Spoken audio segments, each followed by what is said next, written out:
শুরুতেই শ্রদ্ধা কাপুরের স্ত্রী 3 সিনেমা নিয়ে দারুণ খবর শোনা যাচ্ছে। 2024 সালের আগস্ট মাসে স্ত্রী সিনেমার সিকুয়েল বক্স অফিসে ঝড় তোলে। 50 কোটি রুপির এই সিনেমা প্রায় 900 কোটি রুপি আয় করেছে।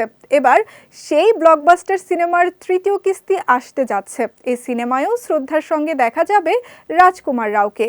জানা গেছে 2027 সালের 13 আগস্ট মুক্তি পেতে যাচ্ছে শ্রদ্ধা কাপুর ও রাজকুমার রাও অভিনীত সিনেমা স্ত্রী 3। মুক্তির তারিখ ঘোষণা করে বড় চমক দিলেন নির্মাতা। তবে এবারও পরিচালকের আসনে অমর কৌশিকী থাকছেন কিনা তা জানা যায়নি। তবে শুধু স্ত্রী 3 নয়, দীনেশ বিজনের ম্যাডক ফিল্মসের পক্ষ থেকে আরও কয়েকটি সিনেমার ঘোষণা দেওয়া হয়েছে। সেই তালিকায় রয়েছে অভিনেতা বরুণ ধাওয়ানের ভেরিয়া 2। প্রযোজনা প্রতিষ্ঠানের পক্ষ থেকে আরও বেশ কিছু হরর কমেডি ঘরানার ছবির ঘোষণা করা হয়েছে। সেই তালিকায় রয়েছে থামা, এটি মুক্তি পাবে চলতি বছরের দিওয়ালিতে। শক্তিশালিনী, এটি চলতি বছরের 31 ডিসেম্বর মুক্তি পাবে। ভেরিয়া 2 মুক্তি পাচ্ছে 2026 সালের 14 আগস্ট।